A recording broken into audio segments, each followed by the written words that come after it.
Bonjour, je suis Nelly. Bienvenue sur la chaîne Budget et Bon Sens. Aujourd'hui, je vais parler de comment réduire son budget alimentation. Il n'y a pas de solution absolue, on reste tributaire de l'augmentation des prix, mais si on cumule plusieurs astuces, on peut réussir à faire baisser la facture drastiquement. Donc, mon premier conseil, c'est s'en tenir aux aliments de base.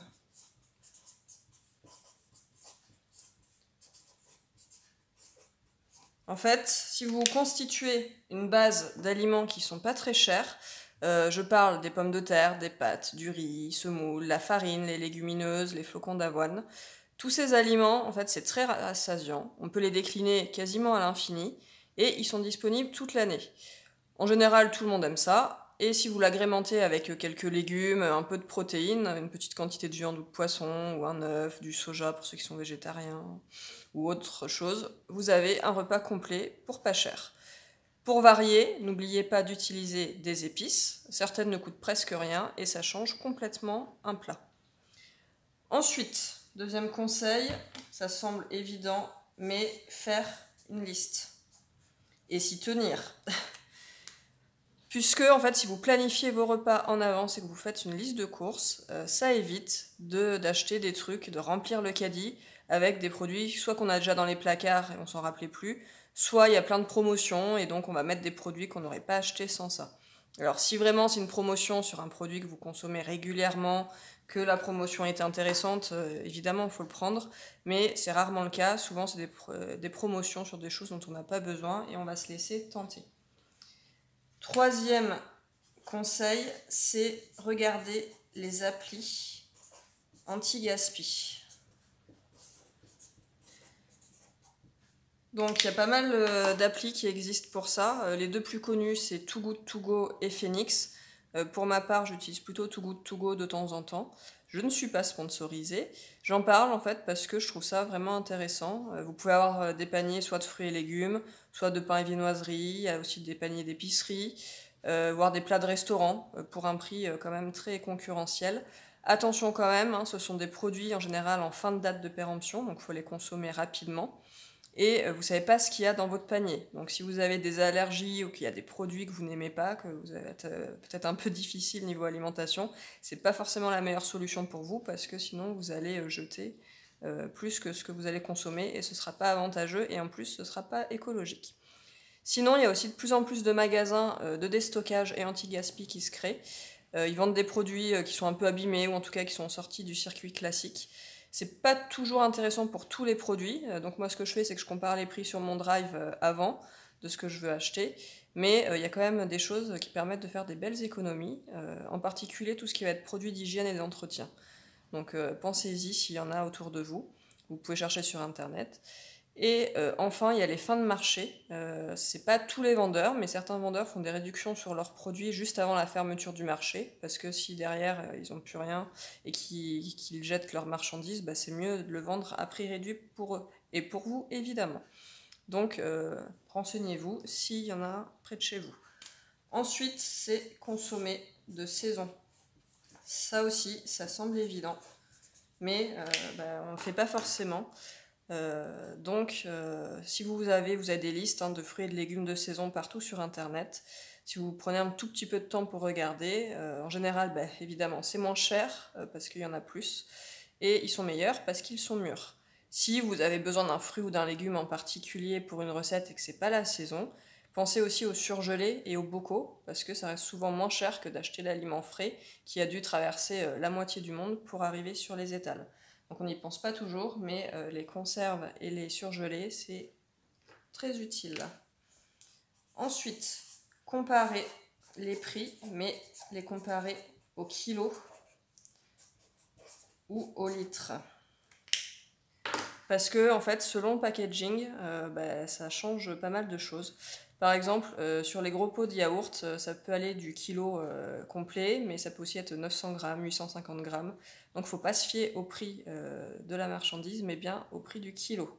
Pareil pour les boissons, il y a beaucoup d'entreprises qui réduisent légèrement leur format. On ne s'en rend pas forcément compte à première vue, mais si on regarde l'étiquette, eh ben, en fait, il y a 100 millilitres en moins, des choses comme ça. En général, si vous faites vos courses sur du Drive, eh ben, c'est beaucoup plus facile pour comparer parce que là, il y a les prix au litre et au kilo qui sont affichés juste en dessous du prix normal. Donc, ça facilite la tâche. Ensuite, autre conseil, c'est comparer les magasins. Ça aussi, ça peut sembler évident, mais en fait, on a nos habitudes. Et des fois, on ne pense pas à le faire. Alors évidemment, il faut que les magasins soient à la même distance de chez vous, parce que si vous consommez plus en essence que ce que vous allez gagner dans la différence, ça vaut pas le coup. Et en général, les magasins vont être plus intéressants sur certains produits, mais pas sur d'autres. Donc si vous devez faire 4-5 magasins, ça peut être pénible aussi. Mais si y a une zone commerciale avec plusieurs magasins à côté, ça peut valoir le coup de prendre 10 minutes de plus pour aller chercher les produits les plus intéressants. Ça dépend aussi de vos habitudes de consommation. Donc attention à ça, ça peut valoir le coup en fonction des régions. Et évidemment, n'oubliez pas aussi les cartes fidélité de magasins, parce que ça peut faire économiser quelques euros supplémentaires. Ensuite, 7e conseil, alors le système des points. Donc ça, j'en ai entendu parler récemment. C'est faire vos courses, en fait, en considérant que 1 euro égale 1 point. Et en fait, vous arrondissez le prix de chaque article à l'euro supérieur. Par exemple, vous prenez un article qui coûte 2,60 €, vous comptez 3 points. Et si vous avez décidé que vous aviez un budget de 60 €, c'est-à-dire 60 points, lorsque vous arrivez à 60, vous savez que faut arrêter vos courses. Et la bonne surprise, c'est qu'arrivé en caisse, vous paierez moins puisque vous avez arrondi à l'euro supérieur à chaque fois. Donc il peut y avoir 4, 5, 6 euros en moins, ça peut être une très bonne surprise. Et dans cette méthode, ce que je vous conseille, c'est de commencer par prendre les produits essentiels de vos courses, et à la fin, lorsqu'il vous restera que quelques points, compléter avec ce qui vous reste. Par exemple, en fait, si vous reste 5 points et que vous voulez des fruits, mais que vous n'avez pas besoin d'un fruit en particulier, vous allez regarder les prix et vous allez prendre ce qui va rentrer dans vos points. Et pas forcément dire tiens, je vais prendre une mangue, je vais prendre un ananas, je vais prendre je sais pas tel fruit qui coûte super cher. Non, en fait je veux n'importe quel fruit, donc je vais rester dans mon budget point. C'est pareil pour des yaourts ou pour des choses comme ça. Donc prenez d'abord les choses où vous n'avez vraiment pas le choix, il faut que vous les achetiez. Et pour le reste, avec des prix potentiellement très variables, faites-le à la fin pour rester dans votre budget point. Ensuite, autre conseil, et là c'est entièrement gratuit, c'est le glanage. Alors le glanage c'est quoi? En fait c'est faire avec les ressources que la nature nous offre, parce que qu'on soit en ville ou à la campagne, en fait c'est possible. Si vous avez de la place pour faire un potager, c'est génial, mais si vous pouvez pas, il y a toujours des arbres fruitiers qui sont accessibles à tous. Il y a les noyers, les noisetiers, les mûriers, les fraises des bois s'il y a des bois pas loin, il y a des figuiers, je sais que moi j'habite en ville, il y a des figuiers, il y a des châtaigniers aussi. Et ça seulement si vous savez les reconnaître. Vous pouvez aussi cueillir des champignons dans les bois, mais attention aux mauvaises surprises. Si vous n'êtes pas sûr de vous, surtout ne consommez pas des champignons dont vous n'êtes pas sûr. Pour ceux qui sont intéressés, il y a un site collaboratif qui référence en fait les positions des arbres et des arbustes fruitiers. Ça s'appelle fallingfruit.fr. Donc falling, F-A-2-L-I-N-G, fruit attaché, F-R-U-I-T.org. Falling fruit.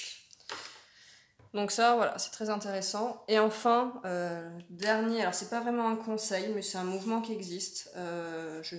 J'en parle parce que je le connais.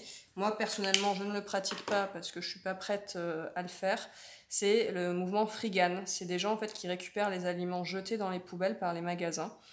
Voilà, faut être prêt à le faire. Mais c'est vrai que quand on sait tout ce que jettent les magasins en nourriture encore consommable, ça fait réagir. Et la plupart des gens finalement qui font ça, c'est même pas tant pour le budget que d'un point de vue éthique. Mais il y a des gens qui en parlent déjà dans des vidéos. Moi, ne le pratiquant pas, je ne vais pas m'attarder dessus. Voilà, nous arrivons à la fin de cette vidéo. J'espère que certains conseils vous aideront. N'hésitez pas à partager les vôtres en commentaire. Si vous désirez m'encourager, vous pouvez vous abonner à ma chaîne. Et en attendant la prochaine vidéo, je vous souhaite une agréable semaine. À bientôt!